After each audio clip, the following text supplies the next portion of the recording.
Okay, so let's talk about ethics and crisis and computing. But before we talk about ethics, let's just reflect a little bit of where we are. So we had an election here, and Joe Biden won the election. And had he not won, for many people, including myself, would have been kind of seriously considering that this might be the end of the United States as a democracy. And if you've been following the news, it's just, I will not exhale until I see Joe Biden put his hands on the Bible on January 20. Then I will know, okay, we have dodged the bullet. But Yanis Varoufakis, who was the Minister of Finance in Greece after the crisis, wrote in a recent article, and he said, the discontent that swept Trump to power in 2016 has not gone away. To pretend like it has will only invite future disaster. We need to understand partly what happened to the United States, what happened in the UK, what happened in many other countries. There is a level of discontent that we need to address it. We need to understand it.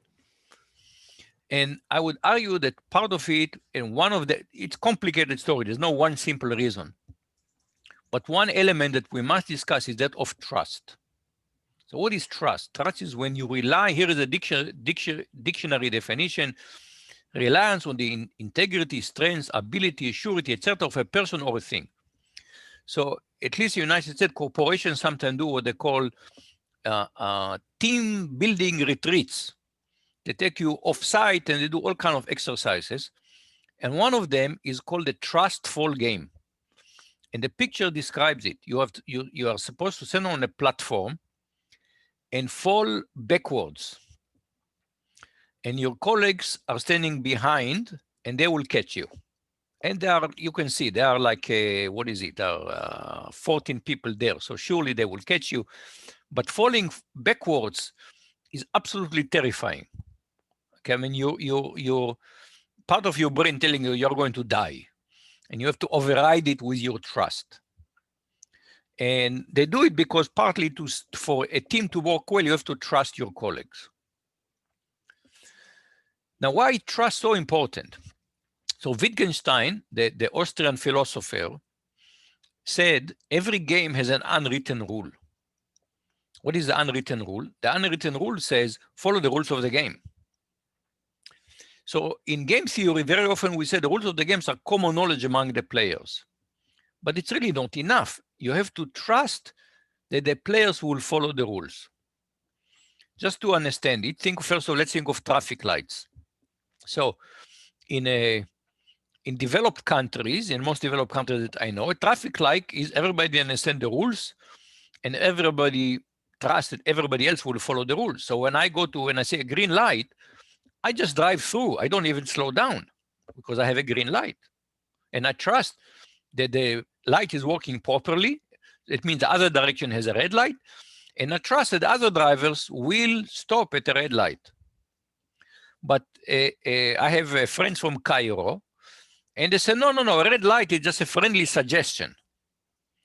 So when you go to a traffic light and you have a green light, you proceed cautiously and you look, what's going on? Can I go or not? You don't just drive through. Democracy is another game, the set of rules. And you have, for this to work, everybody to trust that you follow the rules.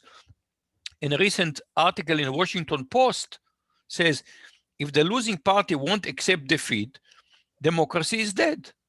For democracy to work, everybody has to follow the rules, and we have to trust that they will follow the rule. And right now, clearly, Trump is not following the rule. Now, it's not just about democracy, but trust has an incredibly important value in society. So some societies are considered to be high trust society. Sweden is often typically of a high trust society. Russia or Mexico are example of low trust societies. And low trust means that every transaction has higher friction because you don't know, is the other party going to fulfill his or her obligation. So economists that model it formally estimate that Russia is losing almost 70% per capita in income because of the friction imposed by low trust. And going back to democracy, David Brooks wrote in a recent article in Atlantic, level of trust in this country, in our institution, in our politics, and in one another are in precipitous decline. And when social trust collapses, nations fail. Can we get it back before it is too late? So we are now in a society of precipitously declining trust. And technology is part of the problem. To trust technology, either you are familiar with the technology, or you don't understand technology, but you trust the people who developed it, or you trust the company that developed the technology, or you trust the industry that developed the technology. But what if it's none of the above? You don't understand the technology, you don't know the people, you don't know the company, and you really don't trust the industry as a whole.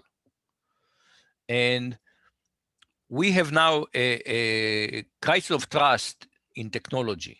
And the reasons are numerous. For example, every week you hear about another breach of security and your data has been leaked. You know, I was just contacted by my credit card telling me that they do this is my they look at the dark web and they have found my email address on the dark web. So now I'm, the question is which of my account has been hacked? I don't know. And I would say I'm deeply disappointed in our profession because to me, this is insecurity is a level of a crisis. But I have colleagues in security, they don't behave as if it's a crisis.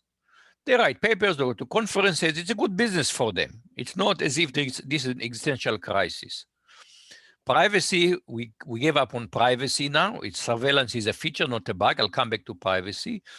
And I will also talk about automated decision system, where you have more and more important decisions in our life are made by machines. And of course, we all talk about explainable AI, but it's a research area. It's not a commercial reality.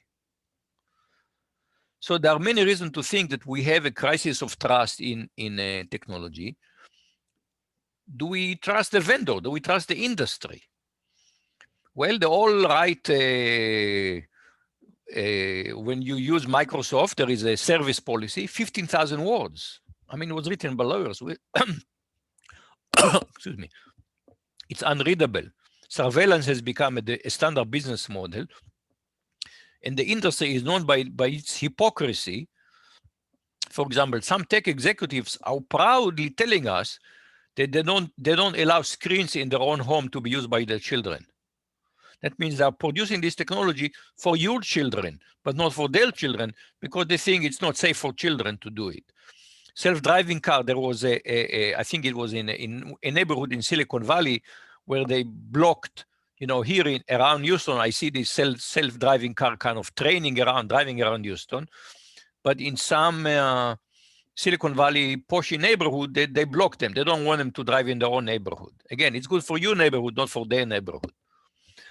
Mark Benioff, who is a CEO of Salesforce, it's a growing cloud company, very big. They own the biggest tower in San Francisco, said there is a crisis of trust governing data privacy and cybersecurity.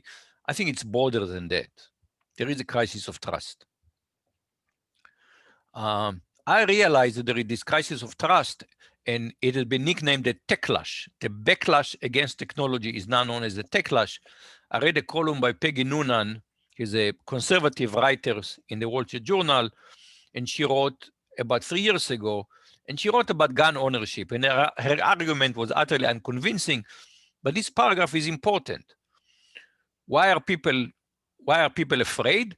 Because all of their personal and financial information got hacked in the latest breach, because our country's real overlords are in Silicon Valley and appear to be moral Martians who operate on some weird new postmodern ethical wavelengths, and they will be the one programming the robots that will soon take all the jobs. And you can think this is only the conservative. Well, Tom Friedman is a columnist for the New York Times, and he wrote about a year ago, and finally, There is the internet barons who for too long ignore the weaponization of social media, which is turning our free press into a house of mirrors where citizens can no longer cognitively discern fact from fiction and make informed judgments essential for democracy. And what's astonishing to me about this techlash is that here's an article from a few years ago. Foreign Policy is very reputable policy magazine. And the headline is, "Can Silicon Valley save the world?" And this is from 2013. So 7 years ago, we thought that Silicon Valley will save the world.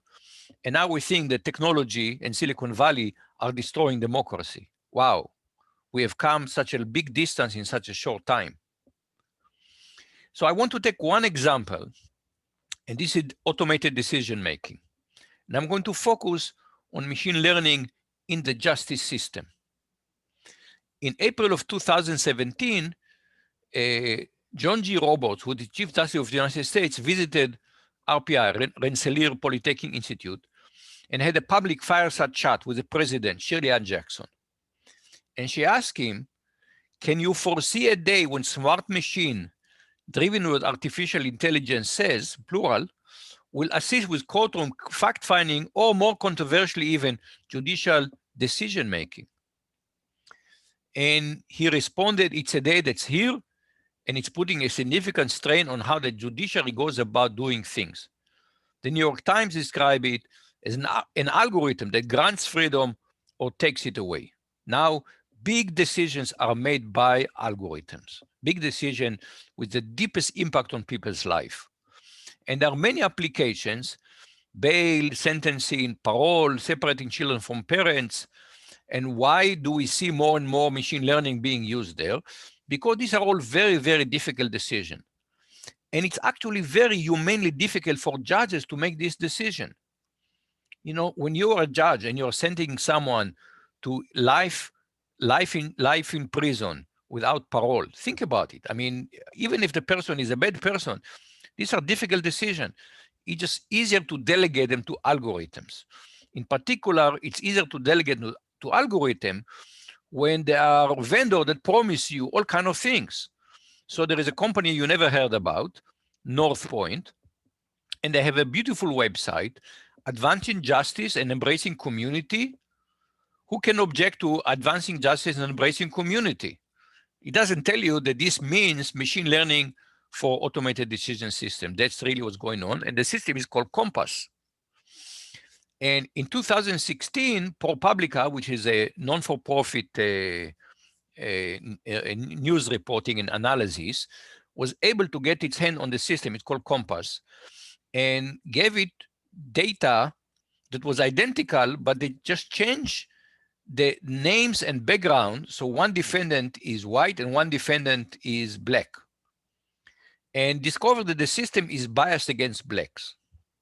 And it is not very difficult to understand why, because it's based on machine learning. In the United States, we have a very painful history of discrimination against African Americans. So if you learn from the data, you're going to learn to discriminate, because that's the historical pattern. So there is a difference between a black defendant and a white defendant, even if what they have done is exactly the same. And in article in New York Times, this is called the new Jim Crow. Jim Crow is a system of laws that discriminate against blacks, essentially after the Civil War and until the Civil Rights Movement of 1964, about 100 years, there was legal discrimination against black in the United States. And she writes, recent criminal justice reform contained the seeds of a frightening system of incarceration. These advanced mathematical models, she writes, appear colorblind on the surface, but are based on factors that are not only highly correlated with race and class, but also significantly influenced by pervasive bias in the criminal justice system. And it turns out that, in fact, people have been able to audit that system, Compass. And Compass claimed to use sophisticated machine learning based on 137 different features. But when you actually do a black box checking on it, you discover that it behaves as if it was a simple linear classifier with only 2 features. in fact, the prediction it makes are not much better than any reasonable human being will make just based on some basic judgment about human beings. So it's really fancy smunchy system, but doesn't do anything better than what any judge can do. And just to show how ridiculous things have become, I want to talk to you about my dog, Fluffy, who's a very well-trained dog. And I just want you to imagine that I trained Fluffy to detect risk of recidivism. And I took Fluffy to the federal court system here in Houston, and it's been tested. And if there is a high risk of recidivism, Fluffy barks. But if there's no risk of recidivism or very low risk, Fluffy licks. So you can see whether Fluffy barks or licks. And that's how you can now make decisions. Now you can see Fluffy is a black box, literally, and doesn't really provide explanations. He just barks or licks. Would we allow Fluffy to make parole decisions? Now, everybody said this is ridiculous. We should not allow a dog to make parole decisions. But these black box systems are really not much different than a well-trained dog. That's what they are. Why are we allowing them to make profoundly important decisions about human beings? And this situation where we got with technology, to me, it brings back a book that I read in the mid-80s. When my son was a teenager, I find it, if you have a teenager, boys, you find it's a bit difficult to talk to them. So I said, okay, I'm going to read the books that he reads so we can talk about these books. And he read Enter Game, so I read Enter's Game. And the story is, this is spoiler alert, if you haven't read Enter Game, please plug your ears and close your eyes. Ender and his friends, he's a teenage boy, and they think they're playing a video game.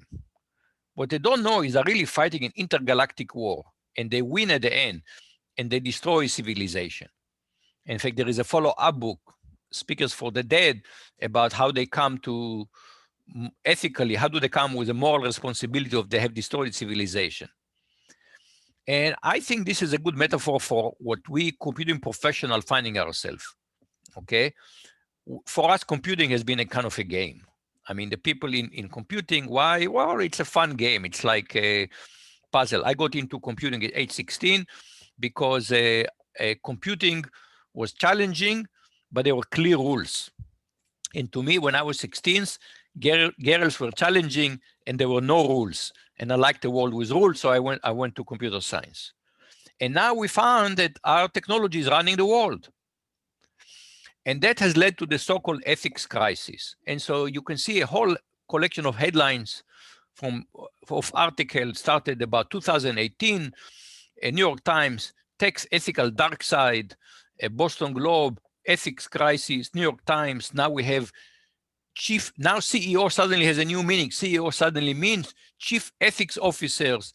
And Facebook is such an ethical company that they give the Institute of Ethics and AI in Munich $7.5 million, which some people have called ethics washing. You know, we give you the money, so no one can say we are not ethical company. And I want to be the ethics skeptic. And my argument is, this is not about ethics. And I'll come back, is ethics important? We'll come back to this at the end. So let me start the attack on ethics by doing an analogy. Another technology. Our technology is the technology of the 21st century. But if you look at the 20th century, it was the century of the automobile. The big, huge innovation in 1908, the Ford Model T rolled off the manufacturing line. It was the first mass-produced, mass-consumed automobile. It changed the world. It changed America for sure. Come to Houston. Houston is the city of the automobile. We are a huge city because the city grew after World War II, where automobiles were common. And shortly after automobiles started driving around, people discovered that automobiles kill people. People get killed. And we've spent about 100 years now trying to reduce the mortality rate, the fatality rate from automobiles. Now, how do you measure it? So, of course, there are more people, there are more automobiles, more people get killed. But really, the way they look at it, it says, how many deaths do we have per billions VMT, and VMT stands for vehicles miles traveled. For each billion miles, how many people get killed?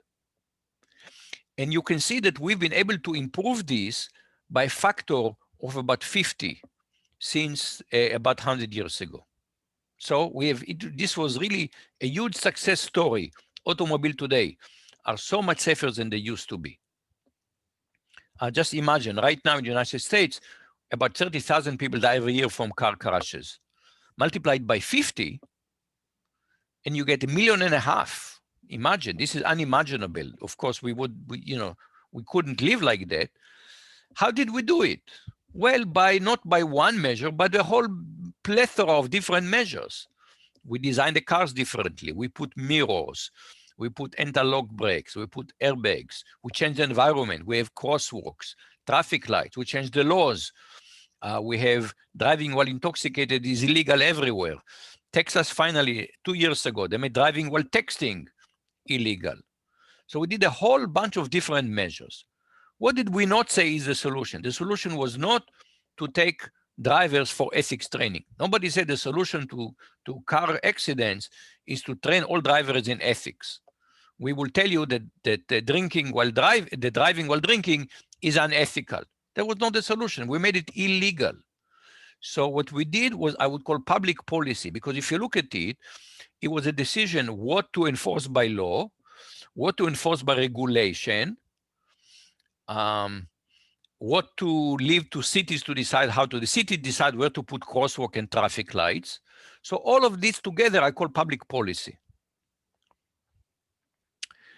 Now, let's compare what happened with automobile to what happened to our beloved internet. So if you look, and when I mean by internet, I don't mean just TCP/IP. I mean the whole ecosystem that we call the internet. So when you look to find the roots, you find the roots in Silicon Valley in the 1980s. And I happen to have been there. I did my postdoc at Stanford. And there were precursor of social media. There was the Well, which was a dial-up bulletin board. If you're old enough, you may remember Usenet, Unix to Unix network, which was a worldwide discussion bulletin board. And the culture that was dominant in Silicon Valley in the 80s was the result of the 60s. So it was anti-establishment. It came out of the hippie movement and the Vietnam War protests. So it was anti-government, anti-authority. And out of this came a mantra: information wants to be free. Now, information doesn't want to be anything. Information are bits. They don't have any volition. But somehow we accepted that information wants to be free. And when Tim Berners-Lee started the World Wide Web, his philosophy, we need to have unfettered public sharing of information. Just share it openly, open information sharing. The more, the better.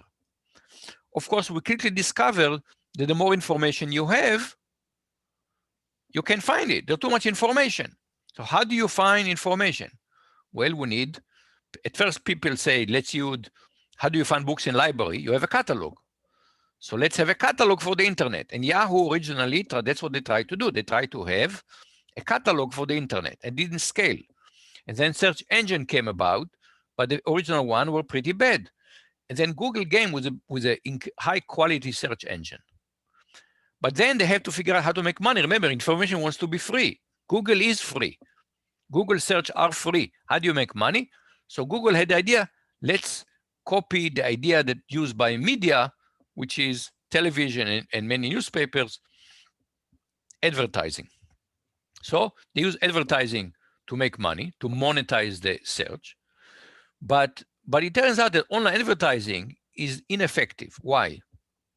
On TV, I do a minute of advertisement, you're a captive audience. You're kind of, you don't want to, okay, you go to the bathroom, but you don't, how often can you go to the bathroom? Okay, so you're watching the advertisement. On newspaper, we take big advertisement to catch your attention. None of that work on the internet. So there we say, but we have another idea, another option. We're going to personalize, we're going to micro-target the advertising. When you open a web page and I open the same web page, we will see different advertisement because Google tailors it to our own profile. But to do that, they need personal data. So they suck tremendous amount of personal data. And if you think they're only following you on the internet, you're wrong. They're also following you in real life. You have no idea what kind of data they get. For example, a couple of years ago, it leaked that Google buys all the data that you get from MasterCard, okay? Everything you use MasterCard for, Google knows about it. Did you ever read your agreement you have with MasterCard about privacy and whom they can sell the data to? No, you didn't read it. So they collect tons of data about you. And that led to what has become known as surveillance capitalism. This is a very important book that just came a couple of years ago. It's about the age of surveillance capitalism of Shoshana Zuboff from Harvard. And in a nutshell, the slogan is, if you're not paying for it, you are the product. So for Google, you are not a customer, you are a user. The customers are the people who pay for advertising. What they are getting is your data. They know a lot about you. How well has it worked for Google? Incredibly well, okay? Up to a year ago, it was $135 billion in advertising revenue. I need to check what is the most recent number, but it only has gone up. So Google has done fantastically well by this model of targeted advertising. Now, suppose now we are going to take Sergey Brin and Larry Page, these are the two co-founders of Google, and later became Alphabet, and we take them to an ethics bootcamp, maybe by the Institute of Ethics that Facebook is funding. And we will tell them that surveillance capitalism is unethical. Do we expect that they will go back to Silicon Valley and decide to ditch Google's advertising business model? Of course not. Why not? This is why not. They're making tons of money on it. So in 2019, I wrote a column and I said, if society finds the surveillance business model offensive, then the remedy is public policy in the form of laws and regulation rather than ethics outrage. We should not complain. What Google doing is perfectly legal. If we don't like it, we need to change the laws. We can't say you are bad because you are unethical. They're doing legal, they're making money. They're going to continue to do it. And talking about ethics is a misdirection. Now, the argument that you'll hear from the proponents of Silicon Valley, well, but we are providing you with all these free services. You get search, you get Gmail, you get calendar, you get GDoc, you get all these free services. Wait a minute. If they are free, how does Google make $150 billion from advertising? Well, you say, no, that's not me. The advertiser pay for it. Well, do the advertiser get the money? Advertise pass the cost to consumers. So you are paying for Google. This money is coming from you. If you look into whatever you're buying potato chips.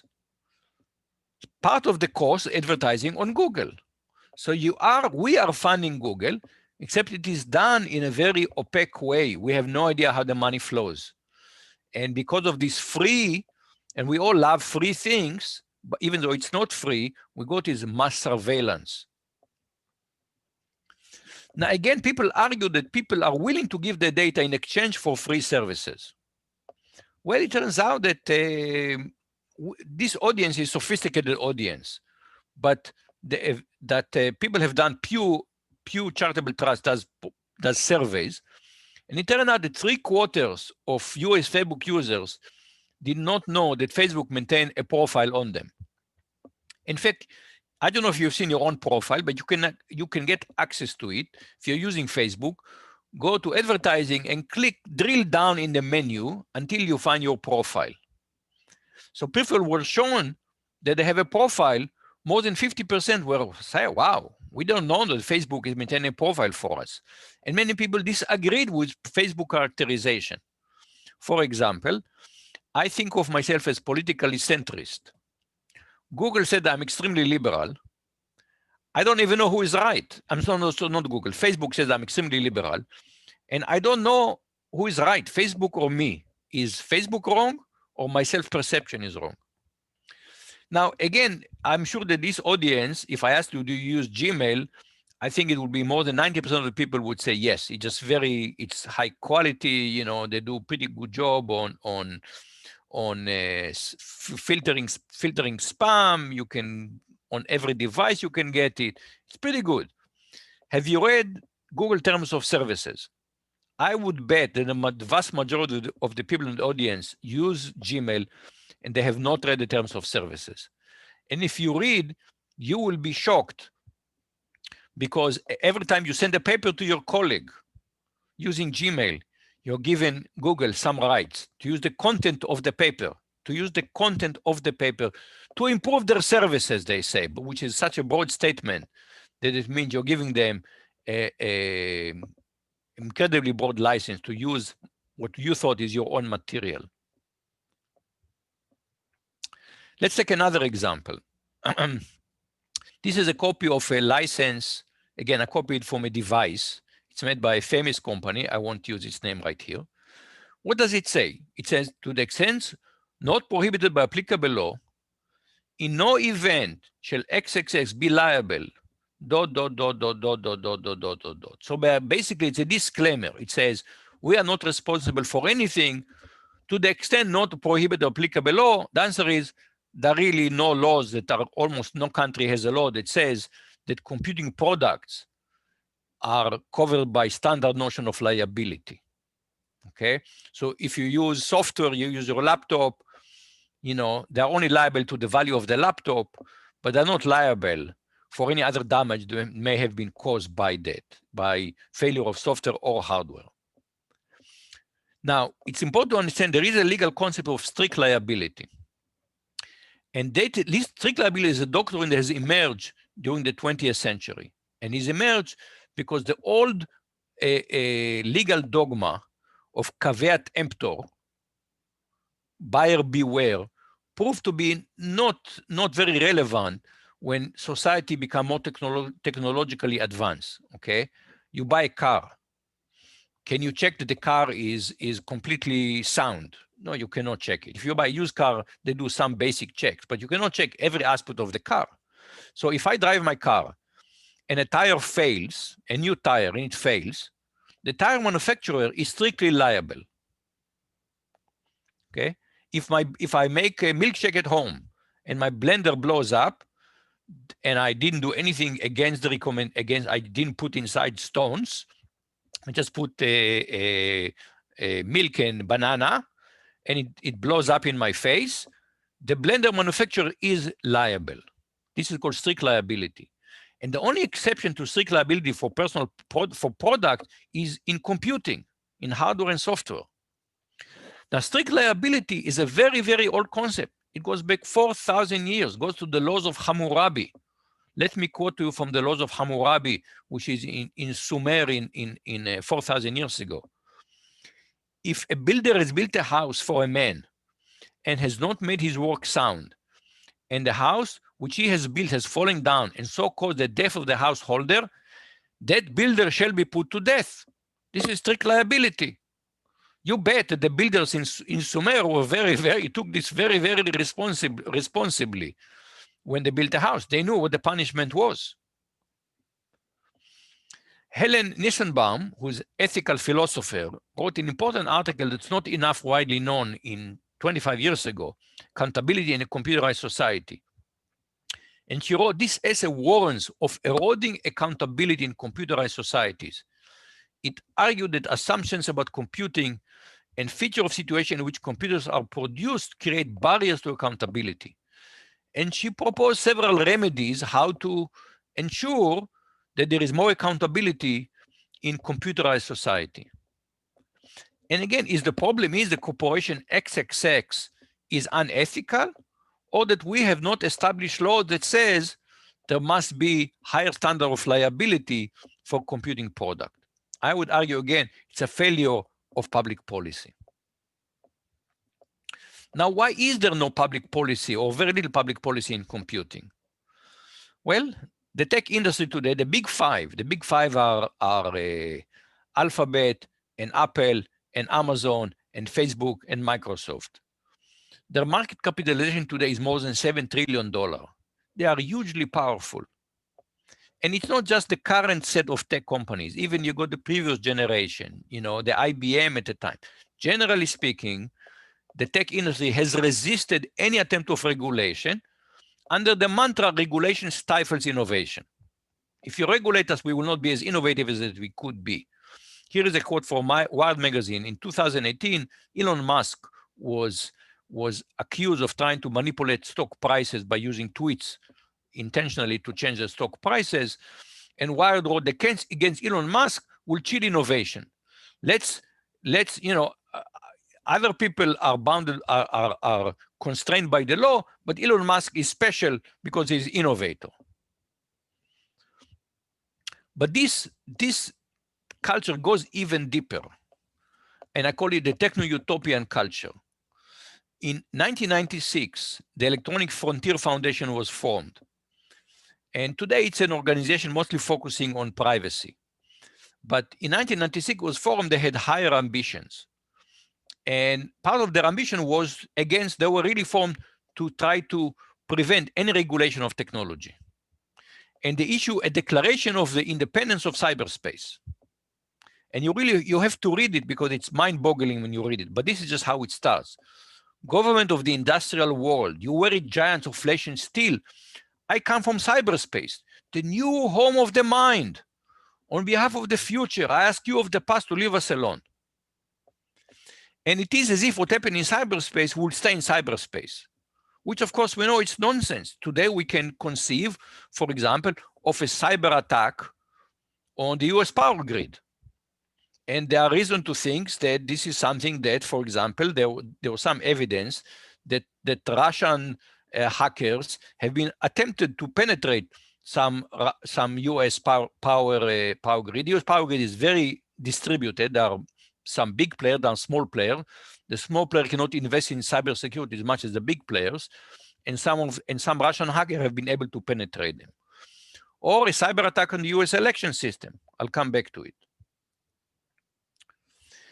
And part of that culture is also what I call the disruption culture.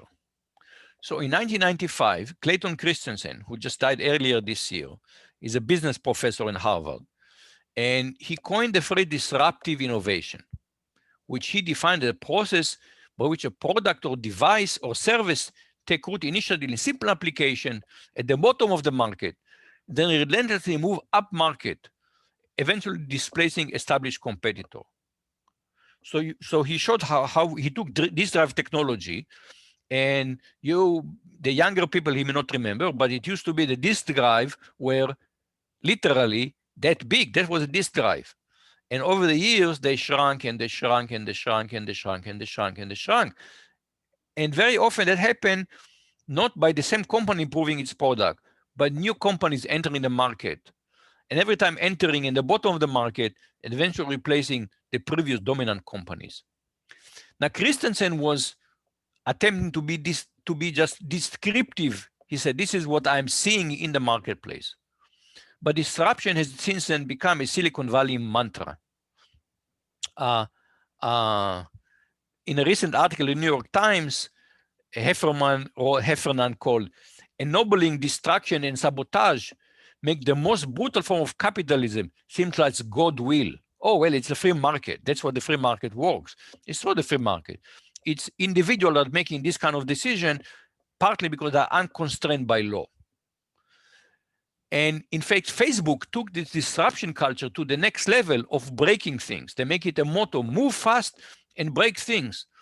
Unless you're breaking stuff, you're not moving fast enough. And we now know that this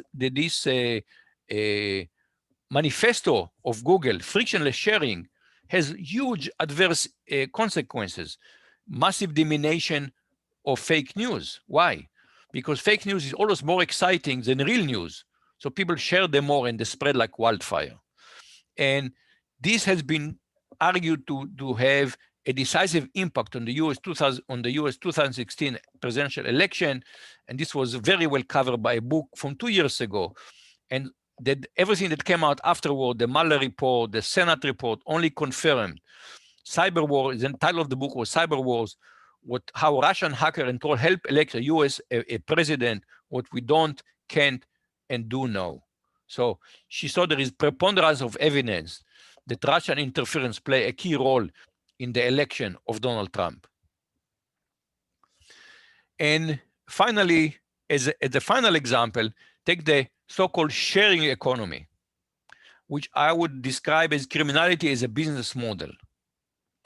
Why is that? Well, in most cities, if I want to start driving people for money. It's illegal. I cannot, if you go back earlier in the beginning of the decade, and I start driving people for money without a taxi permit or a taxi medallion, it is called sometimes, it will be illegal. The city would prevent it. They say, we want to regulate transportation. It's dangerous to let anybody drive whoever they want anywhere. And Uber basically broke that model. They say, we're going to let people drive. And the same issue, if I want to start renting a room in my house on a regular basis, not once in a while, you know, for the summer, but I want to start, I have extra room here. My son left home. I have an extra room. I'm going to start renting it for a visitor to Houston. It's illegal. I need a hotel license to do that. So companies such as Uber and Lyft and Airbnb have basically, they are the platform. They don't commit the crime, but they enable other people to break the law. Imagine that I design an app for an illegal drug delivery. You want heroin? I will not bring one, but I will match buyer and seller. Of course, I would be accused of being a co-conspirator. But somehow we let these companies, because they provide, I admit, they provide, this was brilliant business model.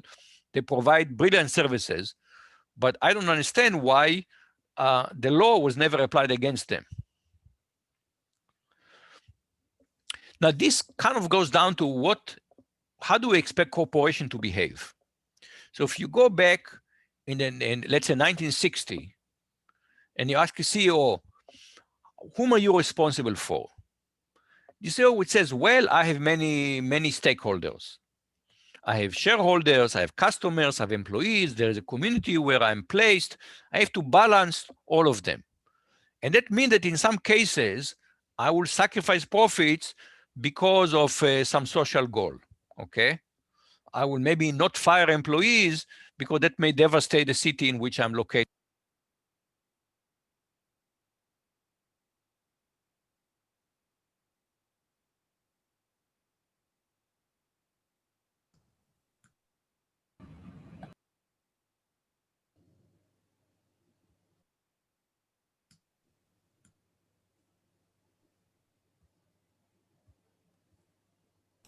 Moshe, we seem to have lost the sound.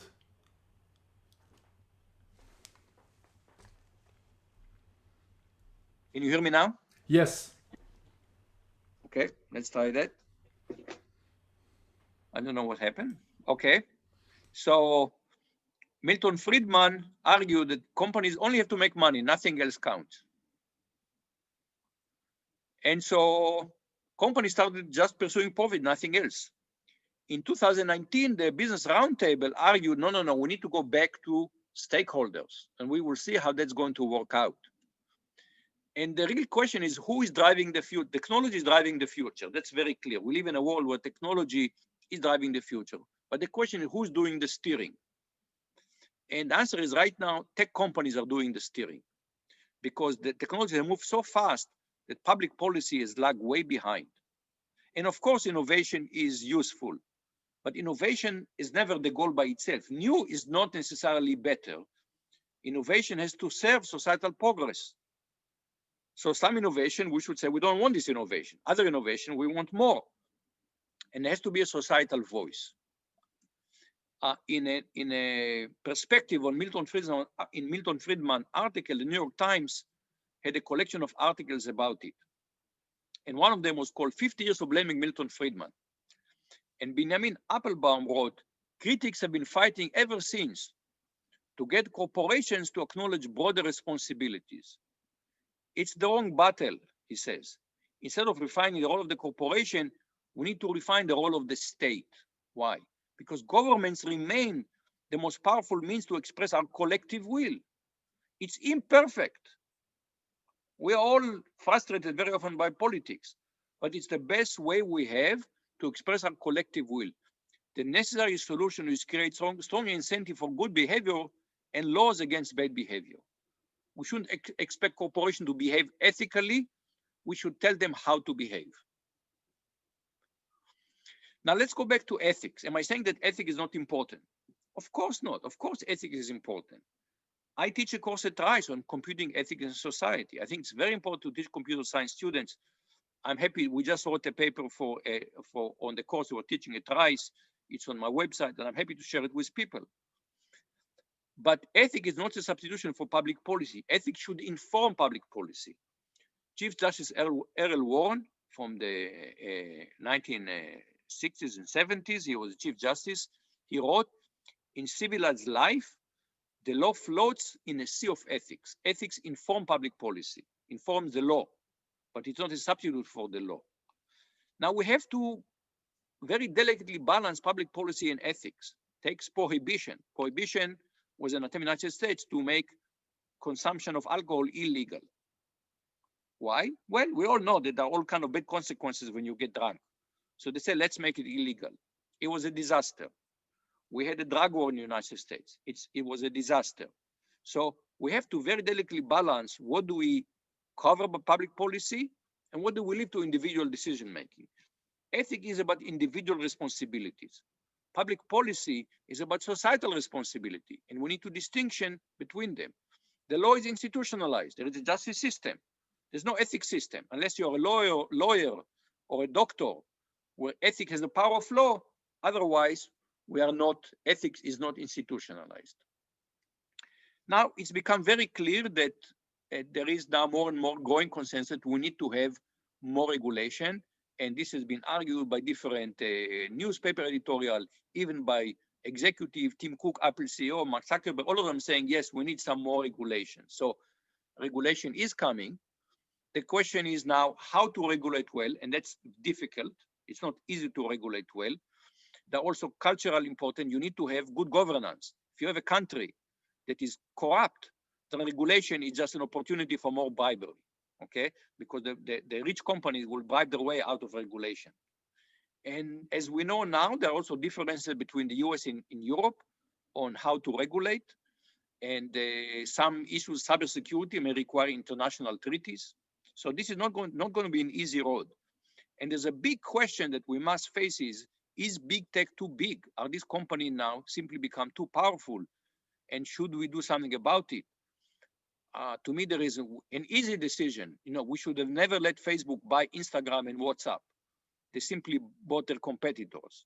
They should have made, we should force them now to spin off Instagram and WhatsApp. We need more competition in the social media arena. I want to comment about COVID-19 because I have a whole talk on COVID-19, but here I will just do one slide, which is that COVID-19 makes tech more powerful. Why? Because while lots of things collapsed under COVID-19, the internet held up. I'm giving you this talk on Zoom, okay? Who heard of Zoom in February? And suddenly Zoom is famous in March. So the pandemic has given the tech companies more power. The big companies are thriving. In fact, small companies are hurting, but big companies are thriving. So there is a big worry that will come out of the pandemic with big companies even more powerful than they have been. What can we do? The answer is policy. I said policy making is hard. There are certain decisions, I think there are certain regulations that to me are easy. For example, whenever you sign up for any kind of service, there is a license that is unreadable. They should always write a paragraph that is readable. If you're familiar with the Creative Commons licenses, the Creative Commons licenses are big legal documents, but they always have a simple language definition. And in the United States, when you invest in mutual funds, they have to have one simple paragraph that describes in simple language what is the investment about. So we need to have simple language requirement. It is a scandal that you can use automated decision making in the justice system with no audit, no regulation. And again, like CSA made an article by Jim Larus and Chris Hanking, how to regulate automated decision making. Yahoo lost data about 1.5 billion users. And they delayed the announcement by a year only when they've been sold, they closed the deal with AT&T, then for legal reason, they had to disclose it. But they sat on this information for a year, not telling us that our data has been leaked.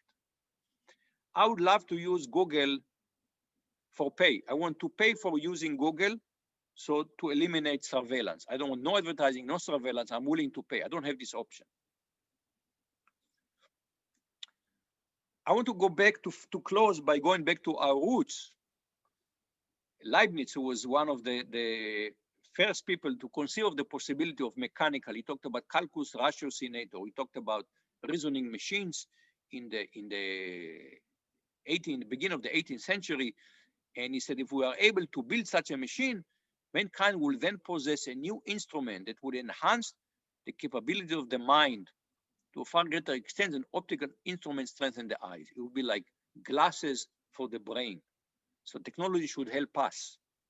Ada Lovelace, she wrote a letter to Charles Babbage. Charles Babbage wanted to build an analytical engine to make money. And she wrote, I wish to add my mind towards expounding, interpreting the Almighty, his laws and works for the most effective use of mankind. We should use the computing for social good. It doesn't mean that we cannot make a living and make profits along the way. But we should all, especially us in the educational arena, we need to think of how computing serves the social good. And right now, I can't say that computing is for the social good. And I want to finish by quoting BMW. BMW had the slogan, the ultimate driving machine. And now everybody's talking about autonomous vehicle. So what does a company do? In this case, they've changed their slogan. And the new slogan is, don't be driven by technology, drive it. And I think this slogan is also good for us. Let's not be driven by technology. Let's drive it ourselves as a society. Thank you very much.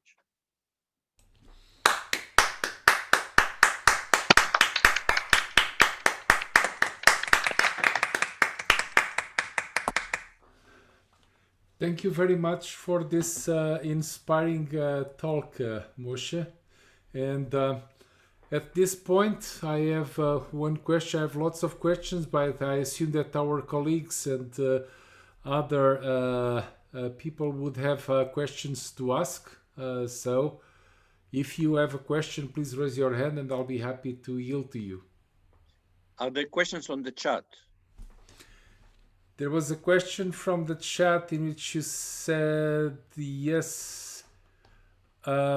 So it's just this is just copying the current system instead of blaming the system, and the criticism is drawing. So maybe are we placing all the blame on artificial intelligence, or should we break this down to human incompetence? So, I mean, somebody said, the problem is not artificial intelligence, it's human stupidity. Mm-hmm. But actually, I'm arguing, you hear a lot these days about ethics and AI, how to make AI ethical.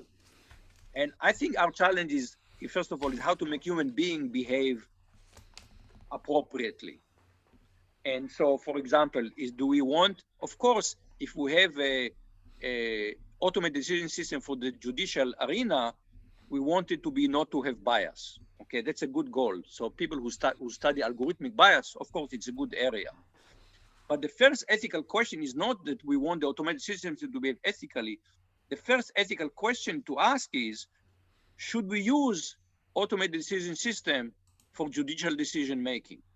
People are not asking this question. They said, oh, assuming that that sentencing will be done by algorithm, let's make sure that they are fair and unbiased. But is it the right thing to delegate these kind of profound decisions to machines? Are we ready? Is the technology mature? And to do it without auditing, to me, is unethical. But what I'm saying is, I want to go one step beyond it. We as a society should say, no, this should not be left to the ethics. It should not be the judge who decide individually, do I want to use this machine or not? Or a particular, we as a society. In fact, the reason I'm saying it because the Chief Justice of the United States is also the chief regulator of the federal court system. And if you listen to the exchanges, oh, this is happening, it's very difficult. Well, do something about it. You are the chief regulator, okay? Mm-hmm. Establish the rules that, for example, that you cannot use such a system unless a certain long list of conditions have been met. Think how much, I would say, there are certain areas of our life. Think of what you see on TV. On TV, you have two types of dramas that you typically on TV. There are no dramas about teaching computer science. I have never seen a drama on TV, okay? Algorithms 101. We're just not interesting enough. what are the interesting things? What do you see on TV in dramas? Okay, usually it's about the justice system, crime shows, and medical shows, because this is the deeper thing. This is about life and death and freedom. Now, in the medical arena, you know, think of what a high barrier now. For example, the UK just approved the new vaccine. They gave the emergency use. Emergency use means that we are going to trust them. If they say the vaccine is effective, we're going to trust them. The United States is saying no. The FDA will review this. We will not let them, even though we're all dying to get a vaccine, you are saying we will have to review the vaccine before we approve it.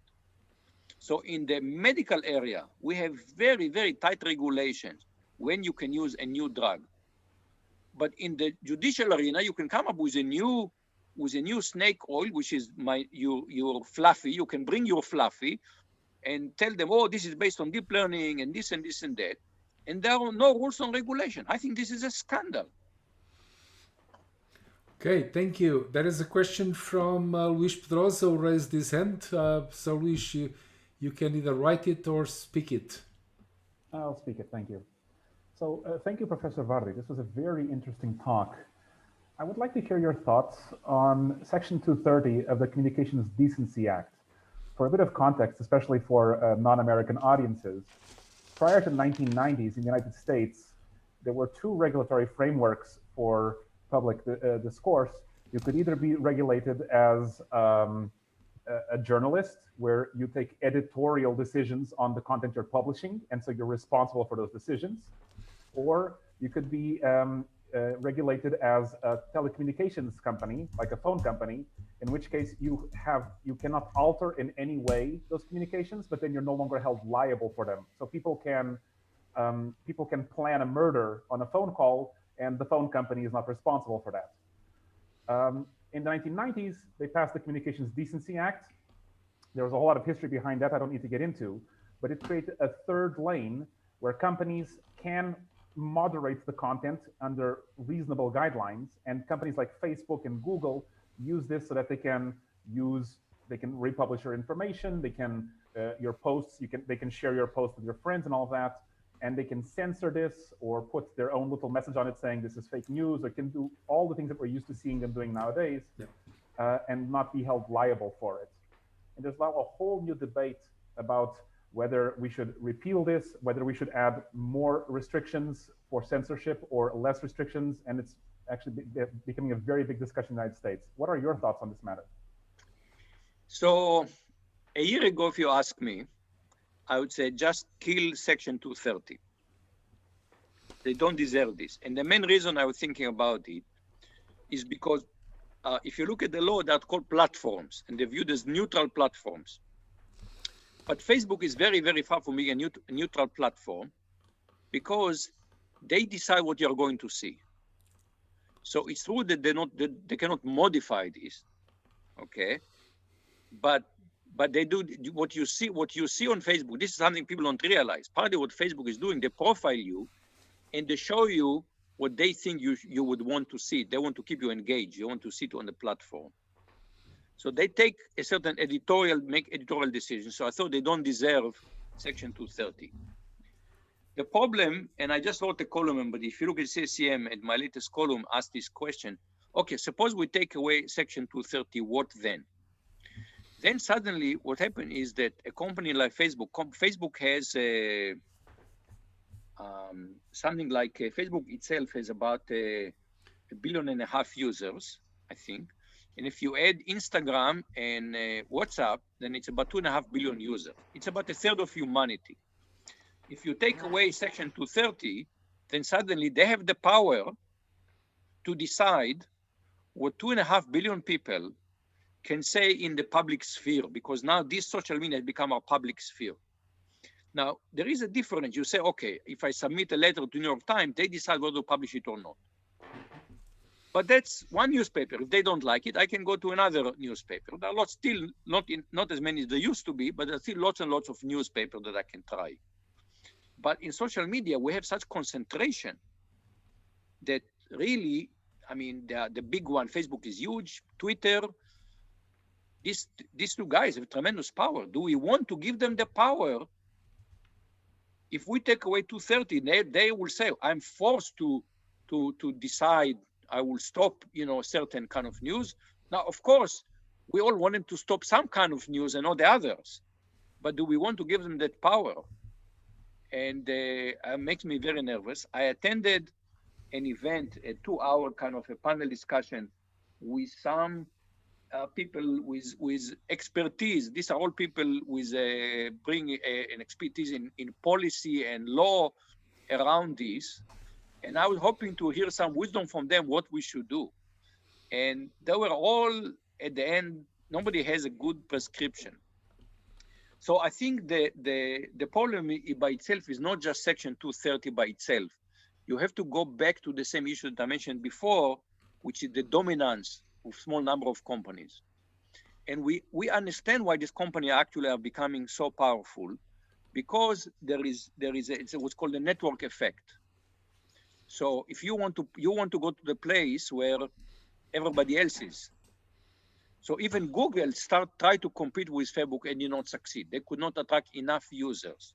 So there are all kind of, there is me, we, and all kind of attempt to compete with Facebook, but it's very, very difficult because everybody's on Facebook. Okay, if I leave Facebook, I leave behind lots of people with whom I've developed kind of an exchange and a relationship. So it's very hard. I have a love-hate relationship with Facebook because I hate the company, but I'm a compulsive sharer myself. So it's a real dilemma for me. But the answer could be and again, okay, so WhatsApp and Instagram, they should spin them off. But what then? They still control the speech of 1.5 billion people. But there is a solution. The solution is they should open the platform to competition. And what they should, for example, imagine that I can say, I don't like the way Facebook does the content moderation. I want to hire somebody else. I heard this new company coming from Portugal called Joaquim's Data Services. And I like the way they do moderation, okay? So I want to do them. To give you an example, in Texas, they've decided to decouple power generation and power transmission.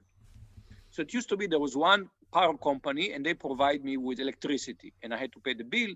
They were regulated. Then we said, no, that we are going to regulate the power transmission because we cannot have competing system for power transmission. There's going to be only one system for power transmission. But when it comes to power generation, we can split, we can differentiate between power regulation, power generation, and power transmission.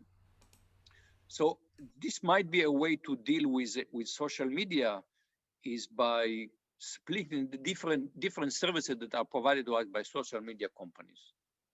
But this is a huge policy challenge. I think social media right now is a very, very challenging issue. 230 was one aspect of it, but it's not the whole picture. Thank you very much. Okay, that was an excellent question for starters. And there is another one from my colleague Mario Silva, who asks a very relevant question too. By the way, we have also separated the production from distribution of power.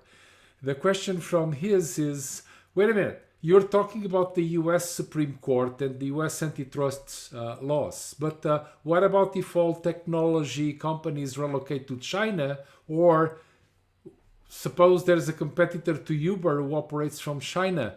How can you regulate technology companies in the US when the drivers are all sitting in Beijing and outside of US jurisdiction? So this whole issue of technology, we used to have really one world in technology, I would say. What is the one world of technology? All the dominant technology came from the United States. I mean, basically, this is a history here of technology was driven by American companies. We are seeing this world gradually splitting up. The idea of kind of this uniform world, there was plus and minus to do this American dominance, but gradually this is going away. Why is this going away? One is the internet. Some people are now calling it the splinternet, not the internet, but the splinternet. Mm-hmm. Because the ground rules are being changed. The US has its own rules. Europe is putting its own rules. Russia has its own rules now. China is establishing its own rules. So the internet is gradually breaking up into different provinces of so-called of the internet. Even in technology, so if you think about it, x86 was the dominant platform now for many, many years. Well, China may break it. Intel already is not so dominant as it used to be, and China is trying to create. Maybe China will start making its own microprocessors. So the whole relationship now of technology, and as I said, it was dominant by just by the United States, and gradually we see a new set of rules coming from Europe and Russia and China. It's not clear where it is going to go and what kind of rules are going to govern the whole ecosystem. Do we need? Some people argue that on certain things like cyber insecurity, we need international treaties because people can sit in Russia.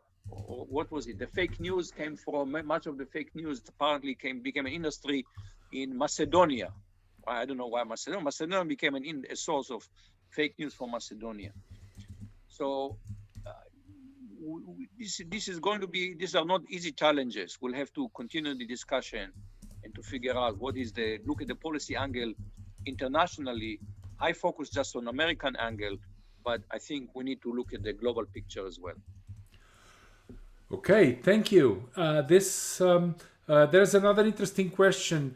In addition to the area of justice, which other areas or industries do you think that can be affected by machine learning involvement in decisions that could lead to unethical outcomes, and why? So, you kind of have to.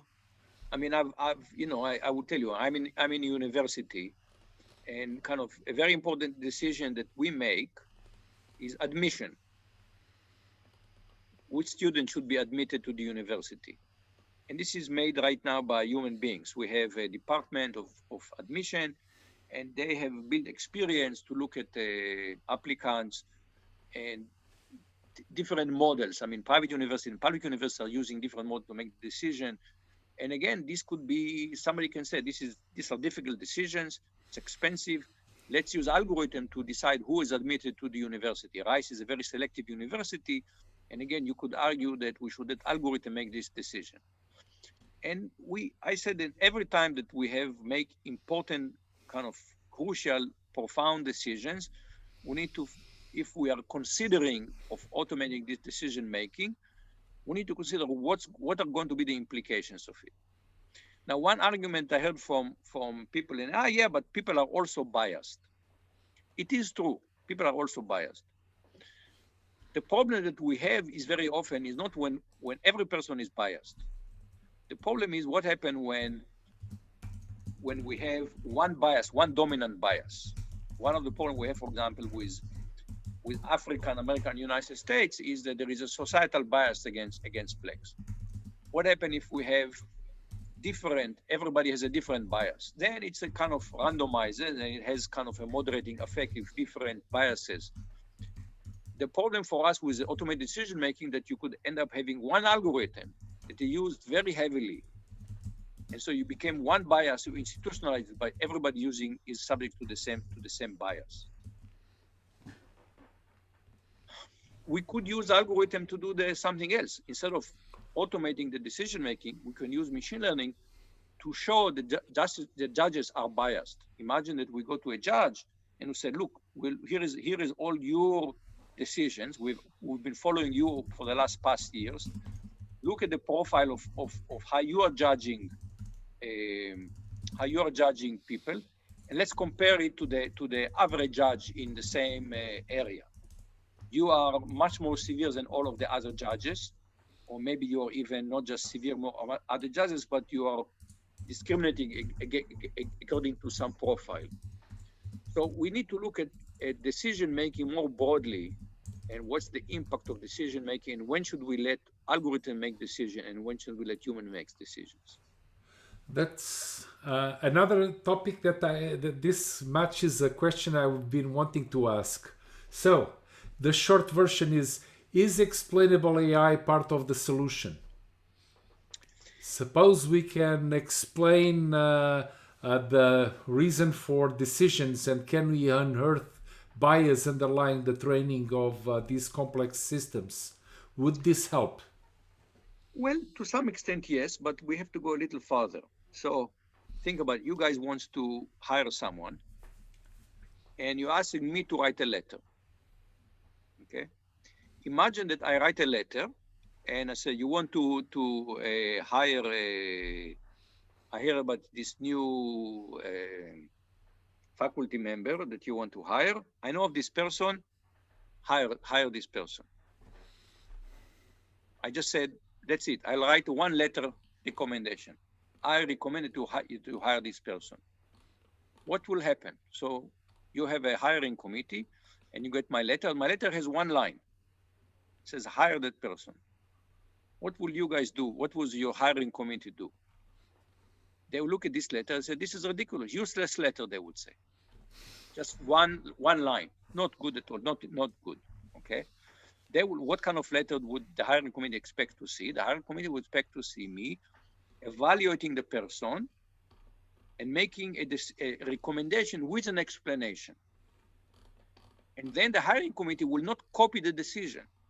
They will take my decision with the explanation, and they will take it as another factor in how they make decision. That's how hiring committee work. I'm sure this is how your hiring committee works. They will read the letter, they will look at my recommendation and the explanation, and this is one piece of evidence before they make the decisions. And we could use it the same way. In other words, we have an algorithm. The algorithm says, I recommend this person is being sentenced to 20 years. Here is my explanation. Now, Mr. Judge or Madam Judge, please weigh this, my recommendation, my explanation, and based on that, make a decision.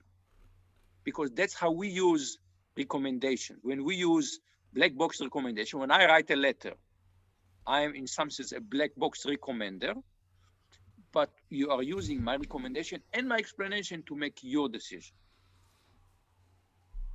Okay, thank you. I guess we are running a little bit over time, but this is so interesting that I would like to ask one last question. Has technology, have the technology companies become too big to regulate? In the sense that I agree with you that the regulation is a required path that we should take, but are we just getting the best government that money can buy? And will this happen differently in Europe or US? Regulation, as I mentioned, regulation is hard. The bigger the company, the harder it is. And there is a question whether we have not made a mistake by letting them become so big. And in fact, we have evidence that letting them too big was a bad idea.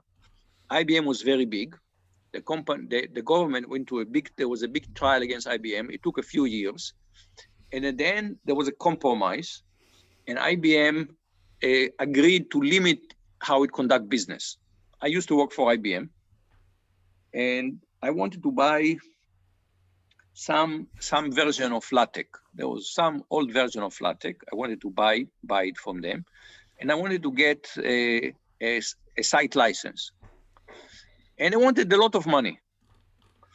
And, you know, I had the department with a limited budget, and I said, this is too expensive. So I could not negotiate directly. I went to our purchasing department. I said, could you negotiate with them that they will sell it to them for a better terms? And our purchasing department, IBM, says, we are not going to negotiate too hard with this because they are a small company. We are not allowed to negotiate too hard with small companies. So IBM said, we will not negotiate too hard. Why? Because we have accepted, we agreed, we had this big dispute with the government, and we agreed not to be too aggressive in our business conduct. And in fact, when IBM started the PC, people forget what happened was IBM started the PC, And they did business with two small companies, Microsoft and Intel, to provide operating system and the microprocessors. And then the PC took off and a huge success. The old IBM would say, we should be fully in control of our platform. We should buy Microsoft, we should buy Intel, and it should really be the IBM PC.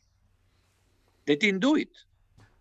Why? Because they have agreed, they've accepted the government. There was something called consent decree. They had a compromise with the government saying we will not be too aggressive as businesses. And so Microsoft and Intel became huge companies because IBM agreed not to be too aggressive. Then Microsoft became too aggressive and the government into big trial against Microsoft. And again, the judge ruled against Microsoft, but this was turned on appeal. But Microsoft understood that don't piss off the government, and Microsoft agreed to behave less aggressively. And when this new company started in Silicon Valley, selling search engines, but it was better than Microsoft, Microsoft could have just gone and bought Google. But they said, no, the government wouldn't like it. Let's start our own search engine. Let's call Bing. How many people you've used Bing? If you use Bing, please raise your hand. Okay, good. I think Bing has maybe 10% of the search market. Google is Microsoft never been able to catch up, but they didn't buy Google. Okay, so Silicon Valley today partly existed because we had restraint on large companies. So to let Facebook buy Instagram and other companies was a huge mistake. To buy Instagram and WhatsApp, huge mistake. Can that mistake be undone? I guess that would make a way of as a parting thought. This is now. I mean, if you go look historically, there has been going back to even the beginning of the century, of the 20th century. There was a big fight between the government and oil companies. Then oil company was the biggest one because they bought all the competitors. Sherman Act. And we now have to go and. It's called Humpty Dumpty fell from the wall. We have to put Humpty Dumpty back on the wall. And we know that having two powerful companies is too bad. We will see now finally, Congress is trying to, both Republican and both Republican and Democrats are now want to regulate more technology, antitrust. This is all now open area. But at least there is recognition that we can't just let them do whatever they want. We have to regulate them. How it will be done? As I said, for example, with energy companies, they are big, but the way we do it, we said, okay, we're going to regulate you. So utilities, we said there's not enough competition, so we're going to regulate you. We'll find a way to split them. I would say we are starting now the debate how to manage this aspect of our life with very powerful companies. And right now they are huge, they are powerful. This is not going to be easy to come up to some kind of a modus vivendi.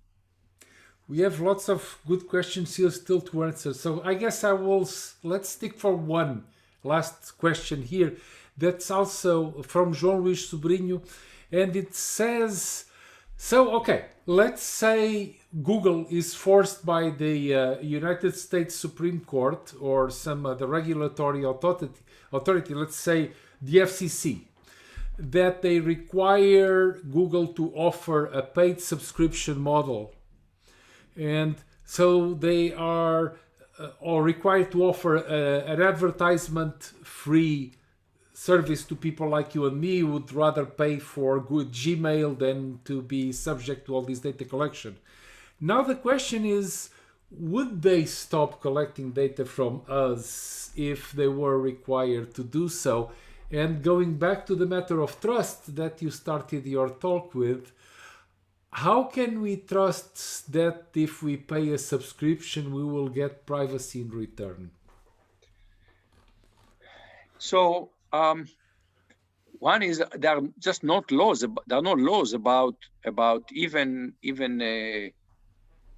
Apple. The CEO Tim Cook says we need to have some more laws about who has my data, who sells my data. So, if you take another area, there are two areas in the United States, there are two areas where we have good data protection. One is educational settings. So we have to be very, very careful with students' data. So very, very often, a company contacts me. I said, please, could you give us the name of your best students? We want to try to hire them. And I said, I cannot do that. You give me a paragraph about the company, and I will sell it to 100 students. And then whoever contacts you, you can try to evaluate them. I cannot tell you, unless the students decide to show the transcript to you. I'm not allowed to tell you who is my best student. Mm-hmm. When I was department chair, sometimes parents would call faculty. And faculty were terrified. They didn't know what to do when they are called by parents. The students have some issues in the course. And suddenly you are a faculty member, you're teaching algorithms 101. Suddenly you get a phone call from a parent. I told the faculty, any parents call you, tell them to call the department chair. So they call me. They complain about the grade that their son is getting, son or girl or daughter is getting. And I tell them, you understand, I can't verify who you are. So I cannot talk to you about it. Come to my office. Come to my office with your child, and your child tells me that he's willing to talk to you, willing to have this conversation, then we can do that. So there are laws about privacy in the educational arena and in the medical arena. Okay, mm-hmm. There we have very, very clear rules. But this is just in education and medical. What about other applications? No, there are really no good systems for privacy. Europe has gone a little ahead of the United States. There is a question whether the law that they pass in Europe, how good is this framework? And this is still a matter of debate. So establishing a good system for privacy, it's a challenge. We need to work on it. I always tell people especially people of computer science, we like to have a well-defined problem and come up with a well-defined algorithm for this. And the Constitution of the United States starts with a brilliant sentence, very, very important sentence. We, the people of the United States of America, in order to form a more perfect union. A more perfect union. Not a perfect union, a more perfect union. So there's no perfect solution for societal problems. All we can hope is just to make things a little better and a little better and a little better. And that's what that's our mission here on Earth. If we all make things just a little better, a little better, a little better, you're most of your educators, and we know we can do a perfect job educating students. But if we just make things a little better, make your course a little better every year, that's it. Make a little better, a more perfect union. That's such a nice positive way to conclude your talk, Moshe. I could not imagine. I think all the other questions I have here are pretty much lending to a depressive end. And I think we all want to end up 2020 or on a positive note, whatever that might sound, or whatever that positive note might be.